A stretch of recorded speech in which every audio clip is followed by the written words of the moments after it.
Hey! Tambala na! At eto na sila, ang nag-iisang masugid na tagahanga ni Nicole Yala. Chris Chuper! Kasama ang nag-iisang die-hard fan ni Chris Chuper, Nicole Yala!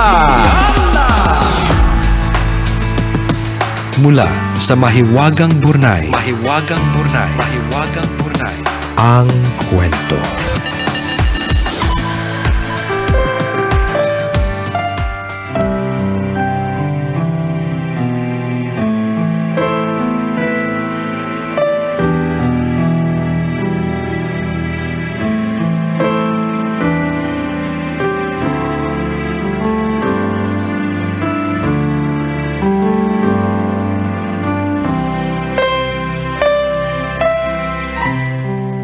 Dear Nicole and Chris, itago niyo na lang ako sa pangalang Andy, tambalanista since 2019. Sumulat ako para ibahagi sa inyo ang heartbreak na pinagdadaanan ko ngayon. Few days ago, masaya akong nanonood ng K-drama sa Netflix. Kinikilig pa ako ng slight habang tumatawa ng pumasok ang pagkahaba-habang message ng ex-girlfriend ko. Bakit kaya ganun? Kapag nakikipag-break, lahat ng masasakit na salita na pwedeng ibato sa'yo, ilalatag na para bang wala ka ng tamang nagawa sa relasyon ninyo. Sabi niya, ilang buwan daw siyang nag-isip bago siya tuluyang nakipaghiwalay. Sinubukan daw niyang balikan how we started, yung mga memories namin together. Pero kahit anong pilit daw niya, wala na siyang nararamdaman para sa akin. Na-fall out of love daw siya. Thank you. I love you. Ingat ka palagi. Yan ang sagot ko sa pagkahaba-habang message niya. I'm sorry, sagot niya. It's okay. Value your happiness, reply ko. Yun yung huling usapan namin. Hindi pa din ako umiiyak hanggang sa ngayon. Nasa denial stage pa rin yata ako. Ninanamnam ko pa yung sakit. 3 taon din kami. I was ready to marry her and masakit malaman na hindi pala siya ang para sa akin. Hindi lang naman ngayon nangyari to. Ang totoo, lagi akong iniiwan. Sabi ng isang ex-girlfriend ko dati, masyado daw kasi ako mabait. Too good to be true, boring, walang thrill. Ganito talaga ako eh. I have 2 sisters and ayoko na makita nila na nananakit ako ng babae. Nade-drain ako sa arguments. I compromise all the time. Kahit lagi akong iniiwan, hindi ako mapapagod magmahal. Patuloy akong aasa na isang araw, makikita ko din ang babaeng pipiliin ako sa araw-araw. Masarap magmahal kahit alam natin na hindi laging masaya. Minsan may away, may drama, may tampuhan at may hindi pagkakaintindihan. At the end of the day, we are able to overcome these challenges dahil sa pagmamahal. Salamat tambalan sa pagbasa ng aking sulat. Katulad ng pagmamahal, sana ay mag-bloom pa kayo at magtagal. God bless you both. Ang inyong tambalanista, Andy.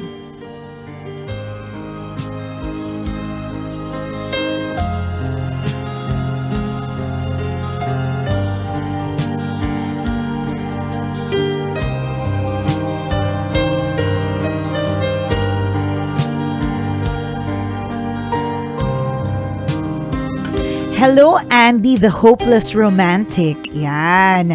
Maganda naman yan. Alam mo, hindi mo lang siguro natatagpuan yung babaeng para sa'yo. Kasi sa totoo lang ha, napakarami akong kakilalang babae. And ako din mismo na okay sa akin ang isang lalaking lagi nagko-compromise ha. Yung hindi, ibig sabihin yung ikaw yung tipong, siguro kaya ka tinawag na boring kasi instead of makapag-away ka, parang sige na lang, oo na lang, ganun.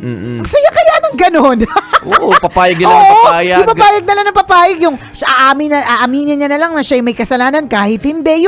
Yung iiwas sa stress, yung ayaw ng drama. Ang saya din kaya ng ganun. Ako, feeling ko nga pareho kami ni Andy. Kaya Hindi nga. ako mahilig magpatol. Totoo yun, nakaka-drain yung argument. Correct. Ayaw mo ng debate, ayaw mong pumatol sa issues. Pero siguro may mga tao lang talaga na, hindi, patulan mo ako. Yan, ganyan. Away tayo. Tama, di ba?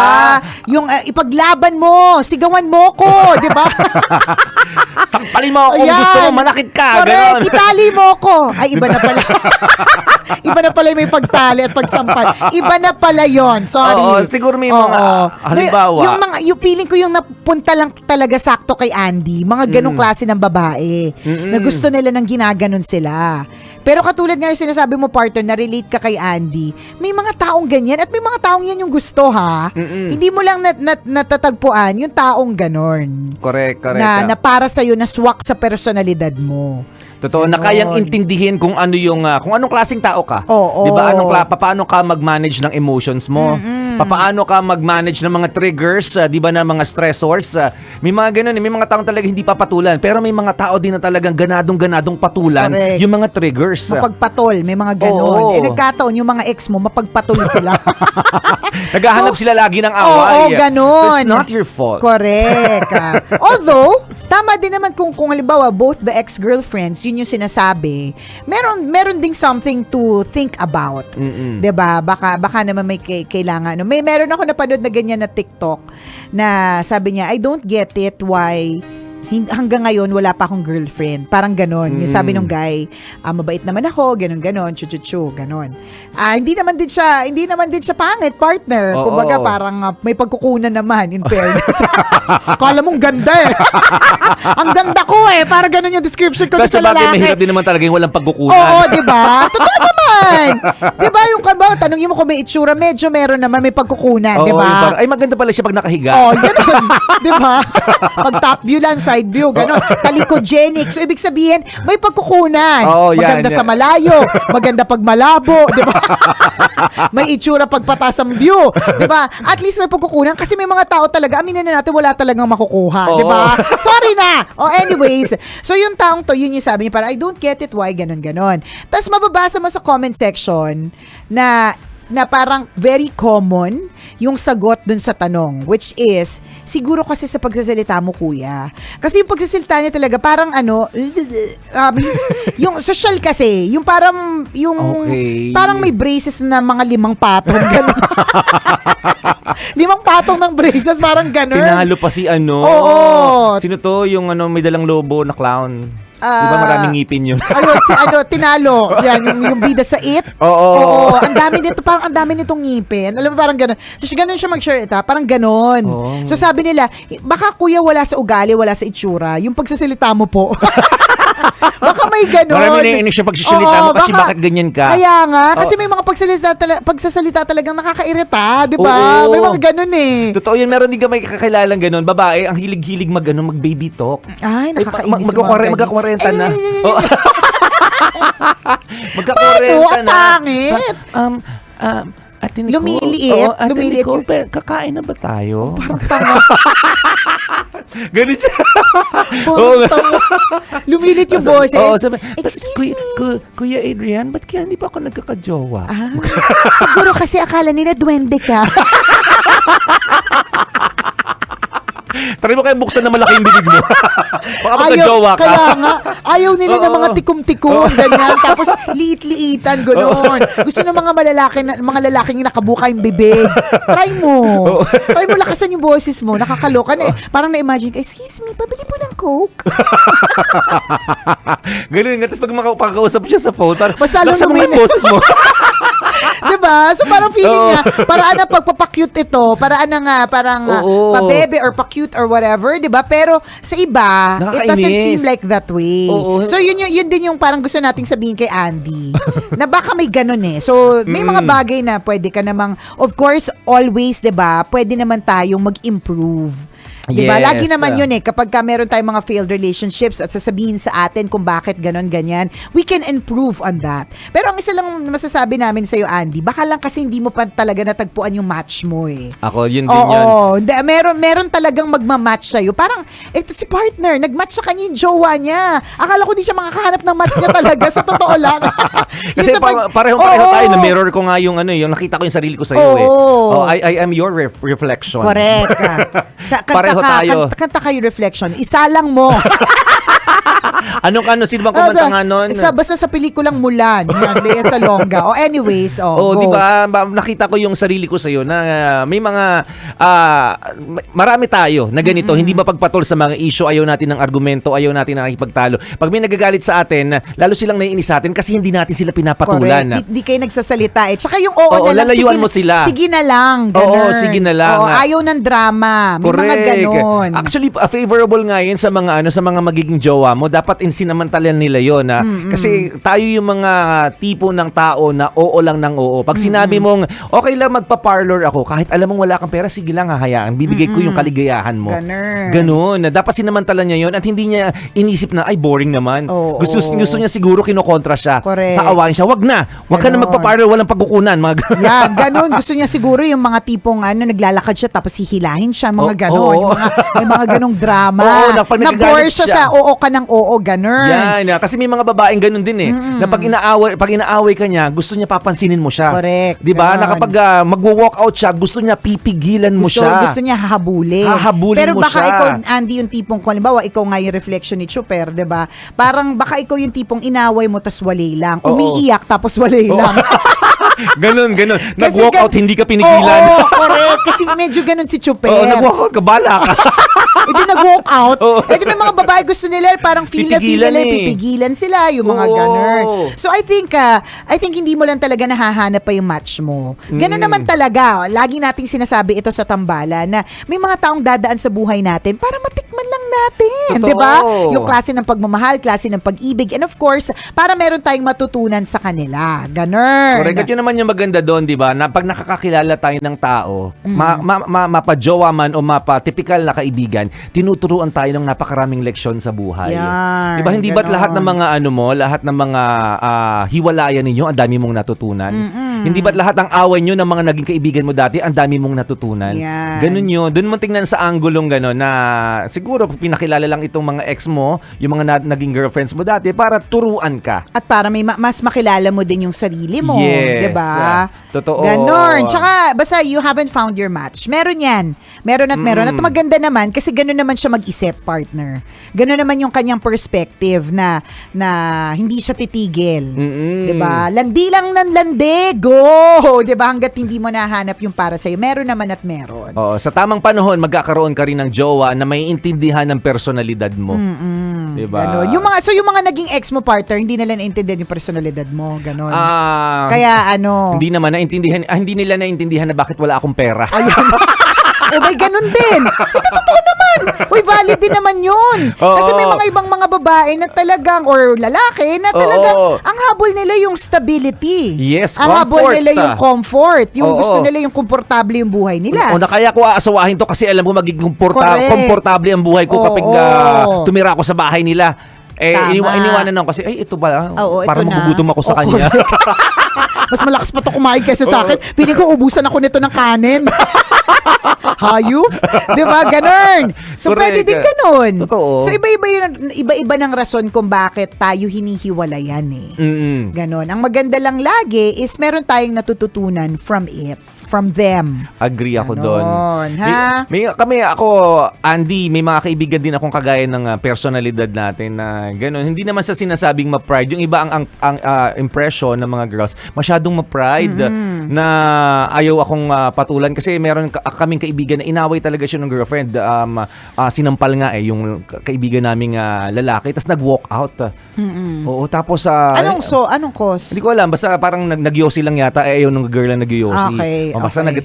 tas nag-ungkatan na ng mga kung ano-ano. Ano naman mga babae, historian. Oo, tapos nandun kami, nakita namin nag-aaway sila. Yung lalaki katahimik lang nag-yosi, tuloy lang yosi. Nakakainis kasi mga ganun.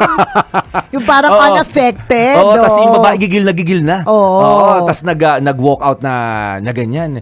Pero alam yung walk out na, alam mong hinihintay siyang pigilan. Itong tropa namin lalaki, sige, bahala ka mag-walk out. Ganun. Oo. Hindi na talaga pinigilan. Ano sabi ng babae? Paparan ako ng taxi. Eto na! Nakabook na ako ng Grab! 3 minutes away! Kasi hindi siya pinapansin. Mga ganon, mahalata mo talaga na nagpapapigil eh. Oo. Tapos sumakay na ng taxi nga, ganon. Siguro akala niya hahabulin siya doon sa taxi, hindi Nagyosi pa nagsindi pa ng isa. Wala talagang pakialam. Oo, kasi si ate mo girl, talagang makikita mong sumisilip pa talikod na nag-aantay pa rin kung hahabulin niya hahabulin ni Boy yung taxi. Ang ginawa ni ate girl, bumaba lang sa kabilang kanto. Nandito na ako sa kanto, hindi ka pa talaga habol. Ganun nga. Tumawag sa amin, andito ako sa kanto, sunduin mo naman ako. Okay, tama na, may paalis-alis ka pa, may pa-walkout ka pa. Tapos hindi mo naman pala kakayanin. Feeling ko ganun si Andy eh. Tapos yung mga napunta sa kanyang girlfriend, ganun din. Oo, mahilig man trigger. Oo. Parang ganun. Tapos, syempre, may mga ganun eh. I mean, of course, yung mga personalities po natin are so diverse. Sobrang magkakaibat po tayo ng personalidad. That may introvert, may extrovert, may inverted ang nipple. Iba-iba. Iba naman yun. Sorry. Totoo naman. Totoo naman din. Meron ganun. Ano din? Extrovert, introvert. Introvert, inverted ang nipple. Parang malayo eh. Hindi totoo naman. Pwede kayo may nagpa-convert. Meron din. Pwede din nagpa-convert. Pero inverted yung nipple, malayo talaga. Hindi malapit din. May word na vert eh. Ganun. Iba-iba Totoo. tayo, di ba? Sabi nga, every tongue print is different. Every fingerprint is different. Ganun tayo ka-unique. Correct. So, talagang, siguro kung hindi talaga match para sa atin, hindi talaga siya bubukol. Correct. Di ba parang sa mga parang sa pakikipagkaibigan, kahit nung una akala mo okay itong mga tao na to, feeling ko pwede ko sila maging kaibigan, pero 'di ba habang lumilipas ang panahon nadidiscover mo yung mga ugali nila. Correct. Hindi pala match. Oo, iba pala talaga yung interest nila sa interest ko. Correct. So ganun. So Ganon. hindi tayo magtatagal.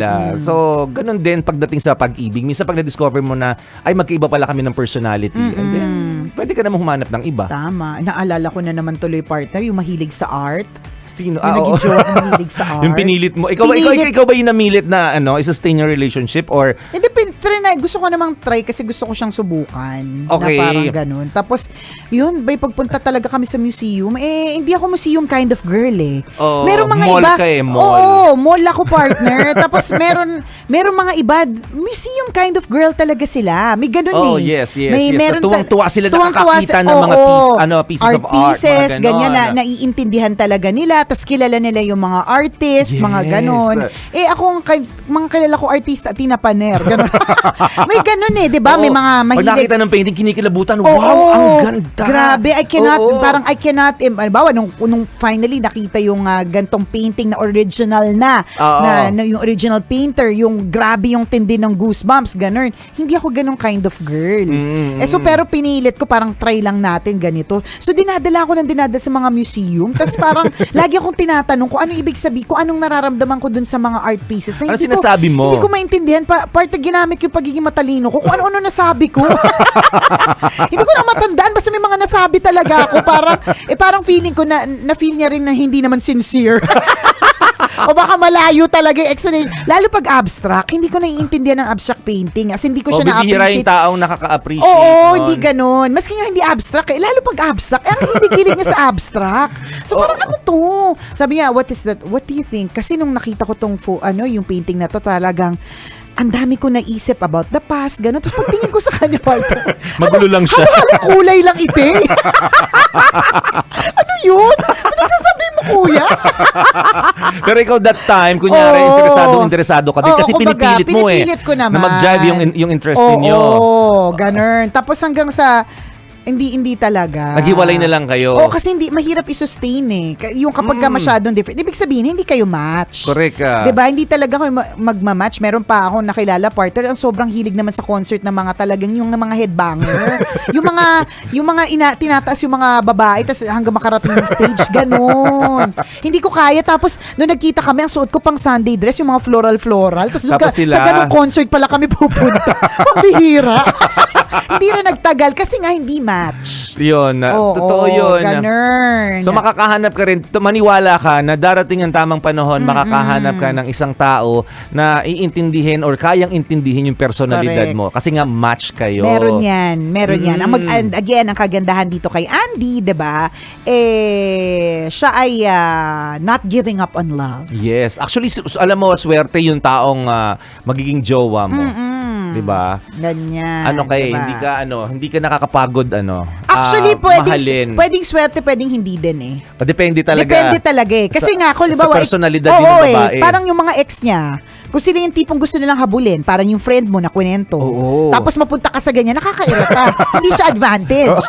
Disadvantage siya. Oo. So, eventually, basta ang one thing's for sure, makakahanap ka din ng match mo. Totoo. Don't give up on love. Yes. Salamat sa iyo, Andy, for sharing your story with us. At kung ikaw, kabisyo, meron ka rin kwento na gusto mong i-share sa amin, pwede mo kaming i-email. Send your stories at mahiwagangburnaystory@gmail.com. Mali mo, kwento mo na ang ating pag-uusapan sa mga susunod na araw. Kaya send mo na yan, Kabisyo. muli ako po si Nicole Yala. At ako naman si Cambio King Chris Chuper. Na nagpapaalala, walang matatag na relasyon sa malanding may determinasyon. Yun!